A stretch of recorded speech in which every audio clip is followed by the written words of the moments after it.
Hello student welcome back to Saanvi study world. तो पिला माने आज आम डिस्कस करबा 10th क्लास साहित्य बही प्रथम पद्य वंदे उत्कल जननी। वंदे उत्कल जननी किए लिखिछंती? लक्ष्मीकांत महापात्र। से जन्मग्रहण करछंती 1888 मसीहा रे जन्म होइछंती और 1953 मसीहा मृत्युवरण करिछंती। तो पिला माने चलो एबे तांकर परिचय टिके देखि नेबा। ओडिशा रे कांत कवि रूपे लक्ष्मीकांत महापात्र सुपरिचित। ओडिशा रे कांत कवि रूपे के परिचित? लक्ष्मीकांत महापात्र सुपरिचित। तांकर पैतृक ग्राम भद्रक निकटवर्ती तालपदा ग्राम रे। तांकर पैतृक ग्राम कौन? भद्रक निकटवर्ती तालपदा। पूर्वर यह विभक्त बालेश्वर जिला अंतर्गत थिला हे संप्रति भद्रक जिला भुक्त होइछंती। तांकर पितांक नाम चौधरी भागवत प्रसाद सामंतराय महापात्र और माता राधामणि देवी। तांकर पितांक नाम कौन है? चौधरी भागवत प्रसाद सामंतराय महापात्र और माता राधामणि देवी। से कटक बालेश्वर ठारे हाईस्कूल शिक्षा समाप्त करी कलिकता रिपन कॉलेज और कटक रेभेन्सा कॉलेज उच्च शिक्षा लाभ करी। भाग्यर विडंबना शरीर असुस्थता हेतु शिक्षा क्षेत्र में अधिक आगे न पारी पारिवारिक गुरु बाबाजी राम प्रसाद दास को प्ररोचनारे से संगीत रे मनोनिवेश करी। से संगीत रे मनोनिवेश करी कहा प्ररोचनारे? गुरु बाबाजी रामदास को प्ररोचनारे। ओडिया साहित्यर बहुविध विभाग रे लिखनी चालना करी से निजर स्वतंत्र साहित्यिक परिचय सृष्टि करी पारिथिले। तांकर रचित स्मरणीय कृति गुड़िक हेउछि कणा मामू उपन्यासटी, जीवन संगीत, संगीत गुच्छ, देही पद पल्लव मुदारम, गल्प संकलन, चटक चंद्रहास्य चंपू, ललिका, शरीर माध्यम, प्रबंध संकलन प्रभृति। तांकर गल्प, बुढ़ा संखारी और कविता सबुथिरु वंचित करी ओडिशार जनमानस रे बेस परिचित। तांकर परिचित गल्पटी कौन? बुढ़ा संखारी और कविताटी हेउछि सबुथिरु वंचित करी। 1937 मसीह प्रकाशित डगर पत्रिका से थिले प्रतिष्ठा संपादक। 1937 मसीह प्रकाशित डगर पत्रिकार से थिले प्रतिष्ठा संपादक। जातीयवादी चेतना और देशात्मक बोध भावनार एक मनोज्ञ कृति तांकर रचित वंदे उत्कल जननी। जातीयतावादी चेतना और देशात्मक बोध भावनार एक मनोज्ञ कृति तांकर रचित वंदे उत्कल जननी। यही गीतटी ओडिशा सरकार द्वारा 2020 मसीह राज्य संगीत मान्यता लाभ करिछि। राज्य संगीत भाव में केभे मान्यता लाभ करिछि? 1920 मसीह। क्यों गीतटी? वंदे उत्कल जननी। तो पिला माने एबे चलो गीतटी देखि नबा। तो पिला माने कोन अछि? वंदे उत्कल जननी। वंदे उत्कल जननी, चारु हासमय चारु भासमय जननी जननी जननी। तो पिला माने कवि एठारे कोन कहउछंती? कवि एठारे उत्कल जननी को सुंदर हस और मधुर भाषार धरणी भाव में वर्णना करिछंती। कवि एठारे उत्कल जननी को सुंदर हस और मधुर भाषार धरणी भाव में वर्णना करिछंती। ओडिशार प्रकृति जेपरि सुंदर से परि एठाकार लोकंकर कथाबार्ता मध्य मिष्टी और आकर्षणीय। ओडिशार प्रकृति जेपरि सुंदर सेहीपरि एठाकार लोकमानकर कथाबार्ता मध्य मधुर और आकर्षणीय। चारु हासमय चारु भासमय। चारु हासमय द्वारा माटीर माधुर्य और स्नेह प्रकाश पाइछि। चारु हासमय कौन प्रकाश पाइछि? माटीर माधुर्य और स्नेह प्रकाश पाइछि। एवं चारु भाषमयी द्वारा ओडिया भाषार माधुर्य और गरिमा व्यक्त होइछि।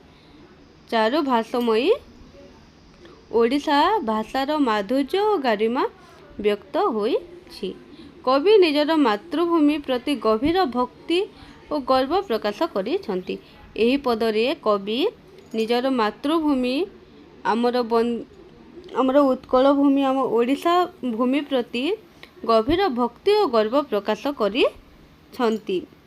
तापर कोन अछि पूत पोयोधि विधुत शरीरा ताल तमाल शोभित तीरा शुभ्र तटिनी कूल शिकल समीरा जननी जननी जननी। तो पिला माने एठारे कवि कोन कहछन्ति पूत पोयोधि विधुत शरीरा।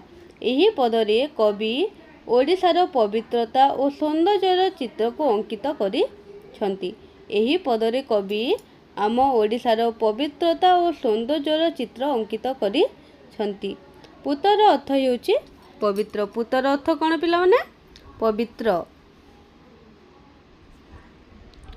ओ पोयोधिर अर्थ कोन होछि पोयोधिर अर्थ हेउछि समुद्र।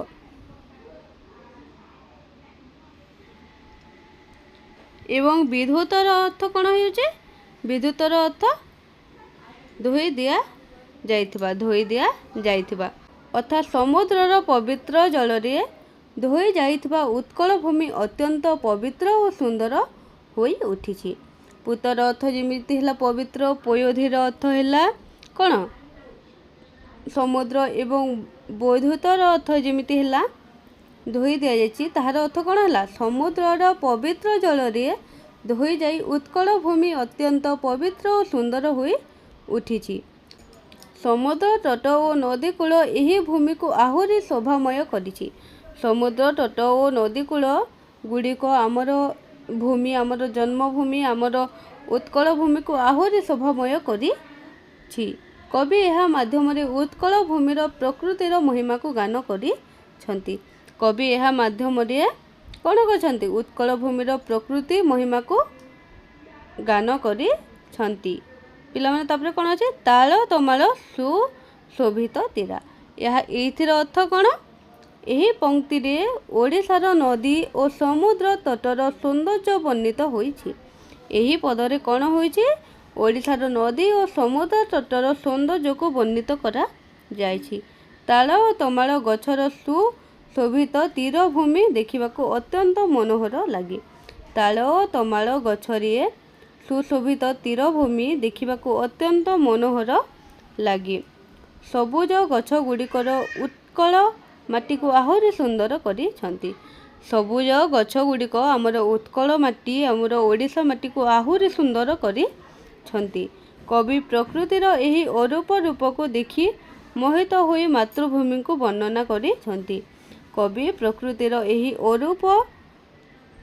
अपरूप को देखि मोहित होई मातृभूमि को वर्णना करिछन्ति। पिलामाने तबे नेक्स्ट कोन अछि शुभ्र तटिनी कूल शिखर समीरा। शुभ्र तटिनी कूल शिखर समीरा। एही पदरे कवि नदी कूलर सुस्वाद पवनर वर्णना करिछन्ति।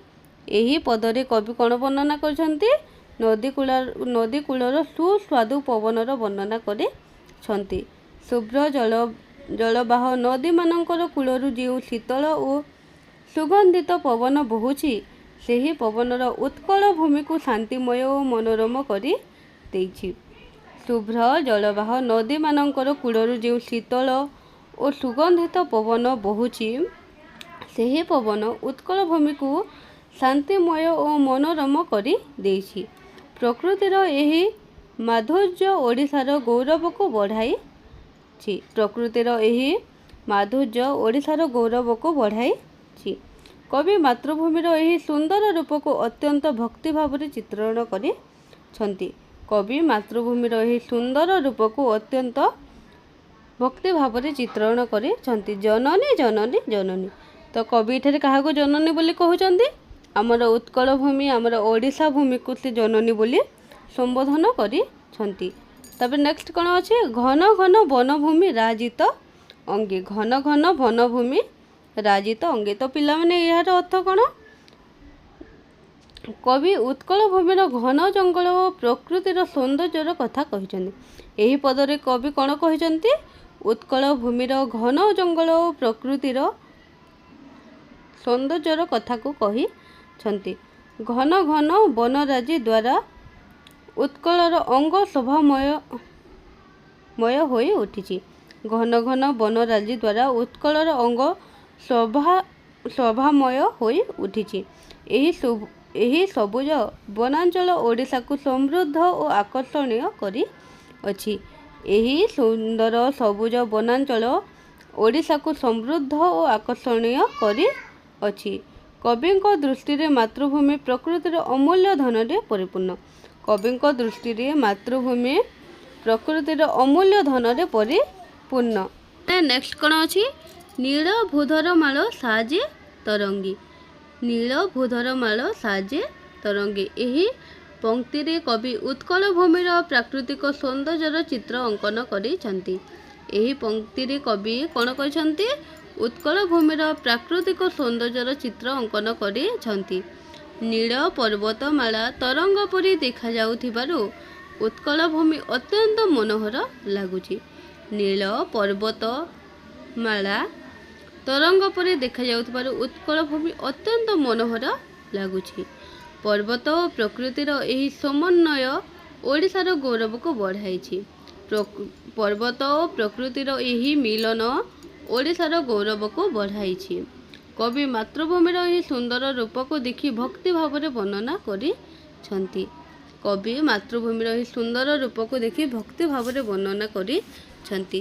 कल कल मुखरित चारु विहंगी। कल कल मुखरित चारु विहंगी। एठारे कवि उत्कल भूमिर पक्षी मानकर मधुर कुहु कुहु ध्वनिर वर्णना करिसंती। एही कविरे उत्कल भूमिर पक्षी मानकर सुमधुर कुहु कुहु ध्वनि को से वर्णना करिसंती। विभिन्न प्रकारर सुंदर पक्षी माने कल कल ध्वनि परि प्रकृति को आनंदमय करुछंती। विभिन्न प्रकार सुंदर पक्षी माने कल कल ध्वनि करी प्रकृति को आनंदमय करुछंती। सेही मधुर स्वर परिवेश को सजीव और मनोहर करी देछि। सेही मधुर स्वर परिवेश को सजीव और मनोहर करी देछि। जननी जननी जननी। तो पिला माने एठारे पुणी से आम उत्कल भूमि को जननी बोली संबोधन करी छंती। नेक्स्ट कौन? सुंदर शाढ़ी सुशोभित क्षेत्रा। सुंदर शाढ़ी सुशोभित क्षेत्रा। ओडिशार शस्य श्यामल भूमिर वर्णना करिसंती। कवि एठारे ओडिशार शस्य श्यामल भूमिर वर्णना करिसंती। सुंदर धान फसल रे भरिथिबा क्षेत्र माने उत्कल भूमि को शोभामय करी थांती। सुंदर धान फल रे भरी रहिथिबा क्षेत्र माने उत्कल भूमि को शोभामय करी थांती। एहा ओडिशार समृद्धि और कृषि प्रधान संस्कृतिर परिचय देउछि। एहा ओडिशार समृद्धि और कृषि प्रधान संस्कृति भावरे परिचय देउछि। तापर नेक्स्ट कौन अछि? ज्ञान विज्ञान प्रदर्शित नेत्रा। ज्ञान विज्ञान प्रदर्शित नेत्रा। कवि एठारी उत्कल भूमि को ज्ञान और विज्ञानर आलोकर उज्ज्वल भावे चित्रण करिसंती। कवि एठारी उत्कल भूमि को ज्ञान और विज्ञानर आलोकर उज्ज्वल भावे चित्रण करिसंती। ओडिशार लोकमाने शिक्षा ज्ञान और विज्ञान रे अग्रगामी थिबारु एही भूमिर महिमा बढ़ी जाइछि। आम ओडिशार लोकमाने शिक्षा ज्ञान और विज्ञान क्षेत्र रे अग्रगामी थिबारु एही भूमिर महिमा अधिक बढ़ी जाइछि। प्रदर्शित नेत्र द्वारा ज्ञानर आलोक लोकमानकर चक्षु को उज्ज्वल करिथिबा कथा व्यक्त होइछि। प्रदर्शित नेत्र द्वारा ज्ञानर आलोक लोकमानक चक्षु को उज्ज्वल करिथिबा कथा व्यक्त होई अछि। तबे पिला माने नेक्स्ट कोन अछि? जोगी ऋषिगण उत्तज पवित्रा। जोगी ऋषिगण उत्तज पवित्रा। एही पदरे कवि कहिसंती जे उत्कल भूमि जोगी और ऋषि मानकर आश्रम द्वारा पवित्र होई छी। एही पदरे कवि कोन कहिसंती? एही पदरे कवि कहिसंती जे उत्कल भूमि जोगी और ऋषि मानकर आश्रम द्वारा पवित्र होई अछि। पुरातन कालरू एठारे ऋषि मुनि माने तपस्या और ध्यान करुथिले। पुरातन कालरू एठारे ऋषि मुनि माने तपस्या और ध्यान करुथिले। सेमानंकर पवित्र स्पर्श एही भूमि को धन्य करिछि। सेमानंकर पवित्र स्पर्श एही आम उत्कल भूमि को पवित्र करिछि। कवि उत्कल आध्यात्मिक गौरव को एठारे प्रकाश करिछन्ति। कवि एठारे कौन करिछन्ति? उत्कल आध्यात्मिक गौरव को से प्रकाश करिछन्ति। आम उत्कल भूमि को से पुणे जननी बोली संबोधन करिछन्ति। सुंदर मंदिर मंडित देशा। सुंदर मंदिर मंडित देशा। एठारे ओडिशार अनेक सुंदर मंदिर वर्णना होई अछि। एठारे ओडिशार अनेक सुंदर मंदिर गुड़िकर वर्णना होई अछि। जेपरि जगन्नाथ मंदिर, लिंगराज मंदिर परि अनेक प्रसिद्ध मंदिर उत्कल भूमि को अलंकृत करिछि। जगन्नाथ मंदिर, लिंगराज मंदिर परि अनेक प्रसिद्ध मंदिर गुड़िक आम उत्कल भूमि को अलंकृत करिछि। एही मंदिर माने ओडिशार संस्कृति, कला और धर्मीय ऐतिह्यर परिचय वहन करुछन्ति। एही मंदिर माने आम ओडिशार संस्कृति, कला और धर्मीय ऐतिह्यर परिचय वहन करुछन्ति। कवि एहा माध्यम रे मातृभूमिर महिमा को गान करिछन्ति। कवि एहा माध्यम रे आमर मातृभूमिर महिमा को गान करिछन्ति। तबे पिलाउने नेक्स्ट कौन अच्छी? चारु कलावली शोभित बेशा। चारु कलावली शोभित बेशा। उत्कल भूमिर कला और संस्कृतिर गौरव वर्णित होइछि। एही पदरे उत्कल भूमिर कला और संस्कृति गौरव संस्कृतिर गौरव वर्णित होइछि। ओडिशा नृत्य, संगीत, चित्रकला और हस्तशिल्प परि विभिन्न कलारे समृद्ध। ओडिशा नृत्य, संगीत, चित्रकला और हस्तशिल्प परि विभिन्न कलारे समृद्ध। एही कला माने उत्कल को अत्यंत सुंदर और गौरवमय करिछन्ति। एही कला माने उत्कल को अत्यंत सुंदर और गौरवमय करिछन्ति। नेक्स्ट कौन अछि?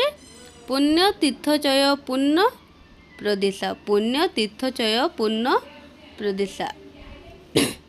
एही पदरे कवि उत्कल भूमिर पवित्र तीर्थस्थान मानकर वर्णना करिछन्ति। एही पदरे कवि आम उत्कल भूमिर पवित्र तीर्थस्थान मानकर वर्णना करिछन्ति। जेपरि पुरी, कोणार्क, भुवनेश्वर परि अनेक पुण्यस्थली ओडिशा को धर्मीय महत्व देई अछि। पुरी, कोणार्क, भुवनेश्वर परि अन्य पुण्यस्थली माने आम ओडिशा को धर्मीय महत्व देई अछि।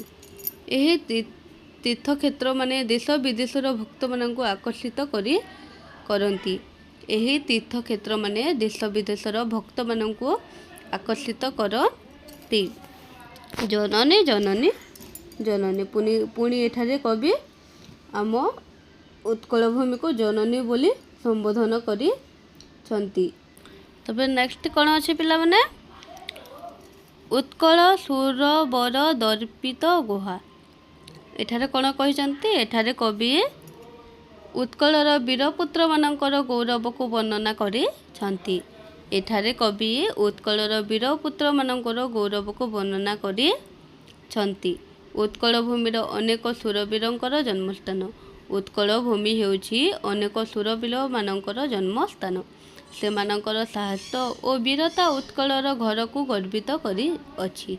सेमानकर साहस और वीरता उत्कलर घर को गर्वित करिअछि।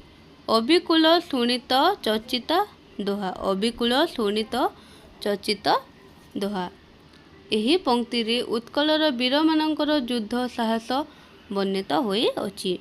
एही पंक्ति रे उत्कलर वीर मानकर युद्ध साहस वर्णित होई अछि। शत्रु मानक सह युद्ध करी सेमाने निज देह को शत्रुर रक्त रे रंजित करिथिले।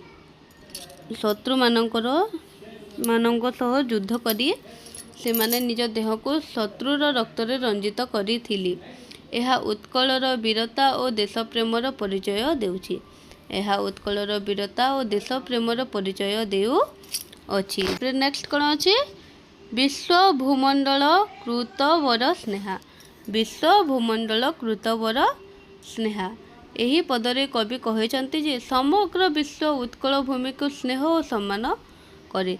समग्र विश्व आम ओडिशा भूमि को स्नेह और सम्मान करे। ओडिशार संस्कृति कला धर्म और वीरता समस्त को आकर्षित करी अछि। आम ओडिशार संस्कृति कला धर्म और वीरता समस्त को आकर्षित करी अछि। एही कारणरू उत्कल भूमि विश्व रे गौरव अर्जन करिछि। एही कारणरू आमर ओडिशा भूमि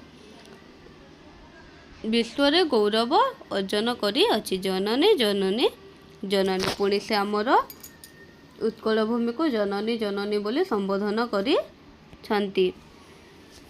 नेक्स्ट कौन अच्छे कवि कूल मूली सुनंद बंध्या। एठारे कौन कहते एठारे कवि उत्कल भूमिर महान कवि मानकर जननी भाव में वर्णना करिसेंती। एठारे कवि उत्कल भूमि को महान कवि मानकर जननी भाव में वर्णना करिसेंती। ओडिशा रे अनेक ज्ञानी कवि और साहित्यिक जन्मग्रहण करिसेंती। आम ओडिशा रे अनेक ज्ञानी कवि और साहित्यिक माने जन्मग्रहण करिसेंती। सेमानंकर कविता और साहित्य उत्कल कीर्ति को चारिआडे प्रसार करिछि। सेमानंकर कविता साहित्य उत्कल कीर्ति को चारिआडे प्रसार करी अछि। कवि यह माध्यम उत्कल साहित्यिक गौरव को उपस्थापन करिसेंती। कवि यह माध्यम उत्कल साहित्यर गौरव को उपस्थापना करिसेंती। भुवन विघोषित कीर्ति अनिद्या। भुवन विघोषित कीर्ति अनिद्या यही पंक्ति रे कवि कहते जे उत्कल भूमिर कीर्ति समग्र पृथ्वी रे प्रचारित होई अछि। यही पंक्ति रे कवि कौन कहते उत्कल भूमिर कीर्ति समग्र पृथ्वी रे प्रचारित होई अछि। ताहार महिमा और गौरव निंदाहीन और अतुलनीय। ताहार महिमा और गौरव निंदाहीन और अतुलनीय अटी। संस्कृति कला साहित्य और वीरता उत्कल को समग्र विश्व रे परिचित करी अछि। संस्कृति कला साहित्य और वीरता उत्कल को समग्र विश्व रे परिचित करी अछि। तबे नेक्स्ट कौन धन्य पुण्य चिर सरणी। कवि एठारे उत्कल जननी को धन्य पवित्र और सर्वदा आश्रय दात्री भाव में वर्णना करिसेंती। कवि एठारे आम उत्कल भूमि को जननी को धन्य पवित्र और सर्वदा आश्रय दात्री भाव में वर्णना करिसेंती। एही मातृभूमि समस्त को स्नेह आश्रय और सुरक्षा प्रदान करी। एही मातृभूमि आम समस्त को स्नेह आश्रय और सुरक्षा प्रदान करी। तेणु कवि भक्ति भाव में तांको पुनः पुनः वर्णना करिसेंती। तेणु भक्ति भाव में कवि तांको पुनः पुनः भाव में वर्णना करिसेंती। जननी जननी जननी पुणी एठारे कवि आमर जन्मभूमि आमर ओडिशा माटी को जननी भाव में संबोधन करिसेंती। तो पिला माने तापरे देखो एठारे तुमर कठिन शब्द गुड़ाक दे देछि तुम बही रे ही। पूत माने पवित्र, पयोधि माने समुद्र, विधोत माने धोइथिबा, ताल तमाड़ माने ताल गछ तामाଳ गछ, तीरा माने कूल जहार, शुभ्र तटिनी माने स्वच्छ जल धारण करिथिबा नदी।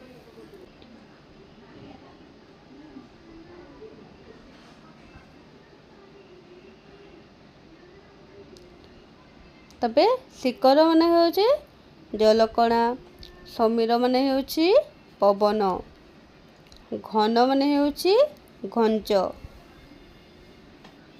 राजित माने होउची शोभा पाए, भूधर अर्थ होउची पर्वत, साजी अर्थ होउची शोभा पाए, तरंग अर्थ होउची ढेउ, कल कल मुखरित अर्थ होउची पक्षी मानकर कलबर,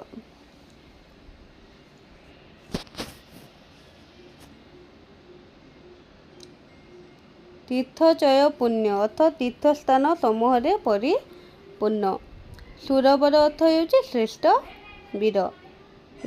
ଗହେ ଅର୍ଥ ହେଉଛି ଗୃହ। ଅରିକୁଳ ଅର୍ଥ ହେଉଛି ଶତ୍ରୁ ବଂଶ। ଚର୍ଚ୍ଚିତ ଦୋହା ଅର୍ଥ ହେଉଛି ଦୋହାରେ ବଳି ହୋଇଥିବା। ତ ପିଲାମାନେ ଆଜିର ଏହି ପାଠଟି ତୁମେମାନେ ଭଲ ଭାବରେ ବୁଝିପାରିଥିବ ବୋଲି ମୋର ଆଶା। ତ ଆଜିର କ୍ଲାସ୍ଟି ଏଇଠି ଶେଷ କରିବା।